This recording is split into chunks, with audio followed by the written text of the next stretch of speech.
This is your Daily 5 for Thursday, August 6th, 2026. As longtime listeners know, I am not somebody who generally likes to do bad movie reviews. I prefer to talk about movies that I really enjoy, or at the very least, even if the movies themselves are debatable in terms of quality, I try to celebrate the good qualities of them and still sell them to people as something they should watch for the good qualities, even if the overall film is lesser. But there are those exceptions where the movie is just not one I can really strongly recommend unless you watch only a certain part of it. And that is true about 1999's Virus. This is a movie that had an interesting journey to the screen. I'm sure we'll get into it on Friday. But essentially, it was originally intended to either be a straight-to-video movie or a feature, and then it became a comic book series, which did very well, and I'm now interested in reading because it's apparently a very well-regarded limited-run comic series from Dark Horse. And based on the comic success, it was then greenlit to be a movie. And this was a fairly major movie at the time. It had Donald Sutherland, Jamie Lee Curtis, William Baldwin, good budget, good effects, very, very good effects work. In fact, I'll just tell you right up front, the only reason to watch Virus is for the effects work. And you can actually just skip the first half of the movie entirely if you just want to see the effects work, because it really isn't present until the second half of the film.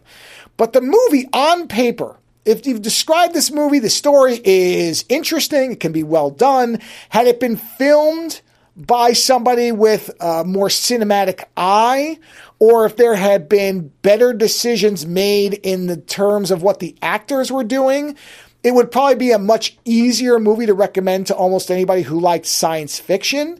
But as it stands, outside of the visual effects, this movie is either completely forgettable to pretty awful. Donald Sutherland, who is normally a very reliable actor foundationally, is doing an inexplicable accent, seems to barely even be paying attention to what's going on. Jamie Lee Curtis, while she's perfectly capable in the role, and I've seen her in other movies do really good work, her character is so empty, and she doesn't add anything to it, where she's not as bad as Donald Sutherland, but she's just not doing much of anything. And some of that is the script's fault, but you can also imbue characters with your kind of own natural acting ability, and you can add little details to them, and you can make them flourish a bit, even if the writing isn't there, and she's not doing that either. She's gone on record saying it's the worst movie she's ever made, so maybe there was things going on where she just didn't care enough to do anything extra. William Baldwin is hit or miss. He's fine here, but again, really not contributing much to the role that goes beyond what the script has, which apparently is next to nothing. And so what you end up with is, and the actual feeling of the movie, the music is largely, again, forgettable or is imitations of other music from better movies. The way the cinematography is done is pretty lifeless for the most part. There's nothing really creative or interesting or special about it. And so in the end, what you end up with is a movie where you're probably, if you were to start this movie from the beginning, I've talked before about the 10 to 15 minute rule, 10 to 15 minutes in or out.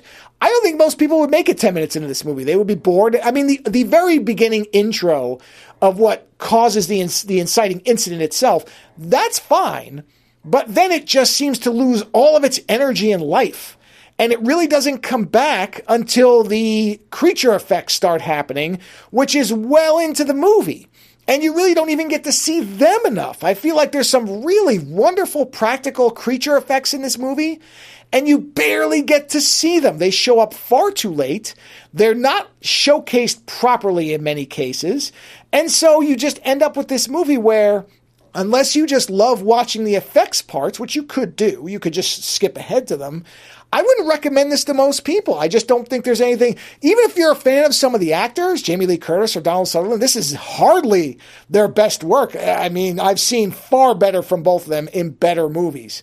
So I really hate to say that because, again, I'm not a fan of talking bad about movies. I like to celebrate movies. I don't like to basically say, hey, you shouldn't watch this. It's rare when I will do a movie review and say you shouldn't watch this. But in this case, when it comes to 1999's Virus, if you just want to watch the creature effects and just watch those parts, yes, they're great.